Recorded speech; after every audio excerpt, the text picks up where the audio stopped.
اعوذ باللہ من الشیطان الرجیم بسم اللہ الرحمن الرحیم الحمد للہ رب العالمین والصلاة والسلام علی اشرف الانبیاء والمرسلین واہل بیتہ الطیبین الطاہرین المعصومین اما بعد۔ سورہ مبارکہ بقرہ آیت نمبر 194 سے 197، 194 to 197۔ بسم اللہ الرحمن الرحیم۔ الشہر الحرام بالشہر الحرام والحرمات قصاص، فمن اعتدى عليكم فاعتدوا عليه بمثل ما اعتدى عليكم، واتقوا الله واعلموا أن الله مع المتقين، وأنفقوا في سبيل الله ولا تلقوا بأيديكم إلى التهلكة، وأحسنوا إن الله يحب المحسنين، وَأَتِمُّوا الْحَجَّ وَالْعُمْرَةَ لِلَّهِ، فَإِنْ أُحْصِرْتُمْ فَمَا اسْتَيْسَرَ مِنَ الْهَدْيِ، وَلَا تَحْلِقُوا رُؤُوسَكُمْ حَتَّى يَبْلُغَ الْهَدْيُ مَحِلَّهُ، فَمَنْ كَانَ مِنْكُمْ مريضا أو به أذى من رأسه ففدية من صيام أو صدقة أو نسك، فإذا أمنتم فمن تمتع بالعمرة إلى الحج فما استيسر من الهدي، فمن لم يجد فصيام 3 أيام في الحج و7 إذا رجعتم، تلك 10 كاملة، ذلك لمن لم يكن أهله حاضر المسجد الحرام، واتقوا الله واعلموا أن الله شديد العقاب۔ الحج أشهر معلومات، فمن فرض فيهن الحج فلا رفث ولا فسوق ولا جدال في الحج، وما تفعلوا من خير يعلمه الله، وتزودوا فإن خير الزاد التقوى، واتقون يا أولي الألباب۔ پروردگار عالم اس صفحے کے آغاز میں اس بات کو ایک مرتبہ پھر واضح کرتا ہے کہ اگرچہ بے شک حرم کی حرمت بھی ہے اور مہینوں کی حرمت بھی ہے۔ یہ بات پہلے آئی تھی کہ مکہ معظمہ میں خانہ کعبہ کے ارد گرد ایک خاص علاقہ وہ ہے چاروں طرف کہ جس کو حرم سے تعبیر کیا گیا کہ جس کے اندر جنگ کی اجازت نہیں ہے۔ اسی طریقے سے زمانوں کے اندر 4 مہینے وہ ہیں کہ جن کو محترم مہینے شمار کیا گیا، جن کے اندر محرم، رجب، ذوالقعدہ اور ذی الحجہ شامل ہیں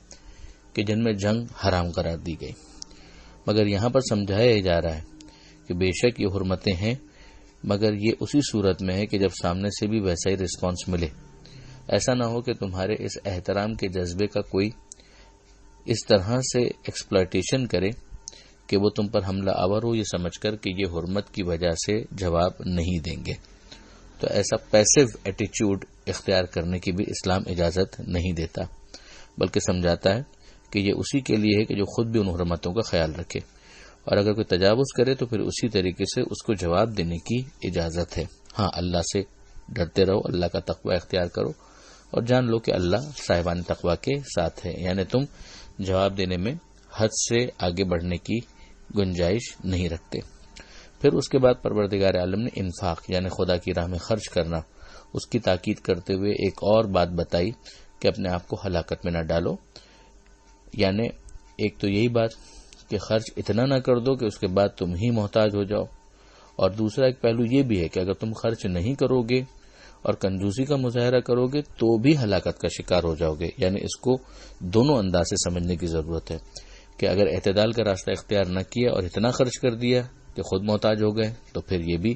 اسلام کے منشا کے خلاف ہے، اور اگر خرچ نہ کیا، کنجوسی اختیار کی، تو یہ بھی اپنے آپ کو ہلاکت میں ڈالنے کے مترادف ہے.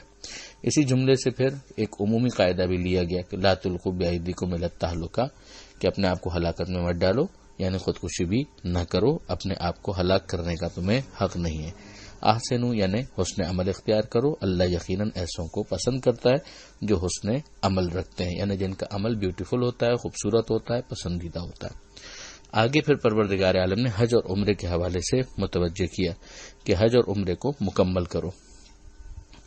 ایک دفعہ اگر حج اور عمرہ مستحب بھی ہو، لیکن اگر اسے شروع کر دیا تو پھر اسے انجام تک پہنچانا ضروری ہوتا ہے. آگے پھر پروردگار عالم نے ان کا حکم بیان کیا ہے جو کسی وجہ سے محصور ہو جائے. یہ مناسک حج کے اندر اس کی تفصیل دیکھی جا سکتی ہے، مگر بہرحال جتنا یہاں پر بیان کرنا ضروری ہے وہ یہی ہے کہ اگر کوئی اس طرح سے بالکل مجبور ہو جائے، جیسے حدیبیہ کے حوالے سے صلح حدیبیہ کے موقع پر ہوا تھا، تو پھر وہ کیا کرے؟ احرام اس نے پہنا ہوا ہے اور آگے اسے جانے کی اجازت نہیں مل رہی، تو پھر اسے قربانی دے کر وہیں پر احرام سے فارغ ہونا ہے. اور پھر یہ بھی کہا گیا کہ وہ اپنے سروں کو نہیں منڈوا سکتے جب تک کہ قربانی اپنے مقام تک نہ پہنچ جائے. اس میں اگر عمرہ ہے تو مقام ہوگا مکہ، اور اگر حج ہے تو مقام ہوگا منی.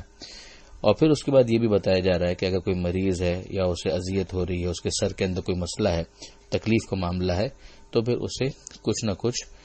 فدیے کے طور پر یعنی عوض کے طور پر دینا ہے. تو یا تو وہ پھر روزہ رکھے گا جس میں 3 روزوں کا تذکر آیا ہے احادیث کے اندر، یا وہ صدقہ دے گا جس میں بعض احادیث کے اندر 6 مسکینوں کی صراحت ہے، اور پھر قربانی کا ذکر ہے. اور قربانی کے اندر ہے کہ ایک بکری کی قربانی اگر وہ دے دے تو پھر وہ اس کا عوض بن جائے گا جو اس نے سر نہیں منڈوایا اس کا. اور پھر اس کے بعد یہ سمجھا جا رہا ہے کہ نہیں، اگر یہ والا معاملہ نہیں ہے کہ راستہ رکا ہوا نہیں ہے اور انسان آگے جا سکتا ہے، تو ظاہر ہے کہ پھر وہ اپنے حج اور عمرے کی عبادت کو مکمل کرے گا. کہ اگر امن و امان ہے اور ایسا کوئی ایشو نہیں ہے، فمن تمتع بالعمرۃ الی الحج، تو جو متمتع ہوتا رہا ہے عمرے سے حج تک. یہ وہ احباب کے جو حج یا عمرے پر جا چکے ہیں وہ خوب اس بات کو سمجھیں گے کہ جو باہر سے آنے والے افراد ہیں ان کی ذمہ داری ہوتی ہے کہ وہ حج تمتع کریں. جو مکے کے آس پاس کے افراد ہیں، قریب کے افراد ہیں، وہ حج افراد اور حج قران بھی کر سکتے ہیں، مگر جو باہر سے آنے والے افراد ہیں، کراچی سے، بمبئی سے، نیو یارک سے، واشنگٹن سے، ان سب کی ذمہ داری یہ ہوتی ہے کہ وہ حج تمتع کریں اکثر کیسز کے اندر. تو اس میں پہلے وہ عمرہ تمتع کرتے ہیں، پھر گیپ آتا ہے اور پھر وہ حج تمتع کرتے ہیں. یہ درمیان میں جو گیپ ہوتا ہے اسی کی وجہ سے اس عبادت کو تمتع کہتے ہیں کہ اکثر احرام کی پابندیاں ختم ہو جاتی ہیں اور ساتھ ہی ساتھ ازدواجی تعلقات کی بھی اجازت مل جاتی ہے، جس کی وجہ سے اس کو تمتع کہا جاتا ہے کہ جس کے درمیان میں ایک گیپ ہے کہ جس میں اکثر لذتوں سے استفادے کی اجازت ہوتی ہے. تو پھر یہاں پر کہا جا رہا ہے کہ جو متمتع ہوتا رہا عمرے کے بعد حج تک، تو پھر وہ جو قربانی دے سکے، اور اگر قربانی دینا اس کے لیے ممکن ہی نہیں ہے تو پھر اس کی ذمہ داری ہے کہ 3 روزے رکھے حج کے ایام میں، اور بعد میں 7 روزے رکھے کہ جب حجاج پلٹ کر اپنے وطن کو پہنچ جاتے ہیں. اس طرح سے یہ 10 روزے اس حج کی قربانی کا بدل بن جائیں گے. آگے صراحت کی گئی کہ یہ ان کے لیے ہے کہ جو مسجد الحرام کے حوالے سے مسافر شمار نہیں ہوتے، یہی وہاں کے مقامی شمار ہوتے ہیں. پھر اس کے بعد کہا گیا کہ اللہ کا تقوی اختیار کرو اور جان لو کہ اللہ شدید العقاب ہے. یہیں پر یہ حج تمتع اور عمرہ تمتع کی بحث جو ہے اس کے بارے میں ذہن میں رکھنے کی ضرورت ہے کہ یہ قرآن مجید کے اندر بڑا صریح حکم ہے کہ جس کو ظاہر ہے کہ کسی کو بھی چاہے وہ ظاہری اعتبار سے خلیفہ ہو جائے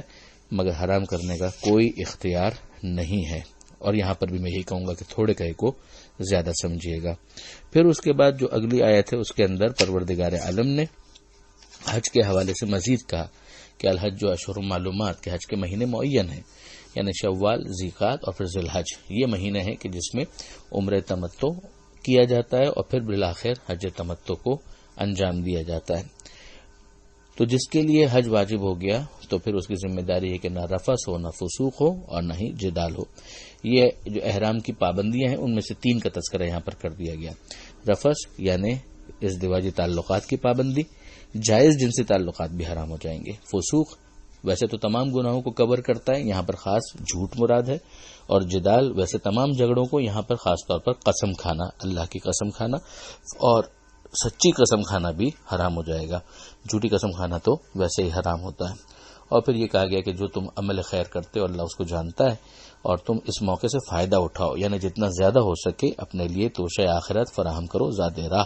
فراہم کرو، اور یقیناً بہترین جو زاد راہ ہو سکتا ہے وہ تقوی ہے، اور اللہ کا تقوی اختیار کرو، یعنی مجھ سے ڈرتے رہو اے صاحبان عقل، یعنی اگر انسان اپنی عقل استعمال کرے تو بھی وہ اسی نتیجے پر پہنچے گا۔ یہاں پر آیت نمبر 197 مکمل ہوتی ہے۔ پروردگار عالم سے دعا ہے قرآن مجید سمجھنے اور اس پر عمل کرنے کی توفیق عطا فرمائے، اور وارث قرآن امام زمانہ کے ظہور میں تعجیل فرمائے۔ وآخر دعوانا ان الحمدللہ رب العالمین، والسلام علیکم ورحمۃ اللہ وبرکاتہ۔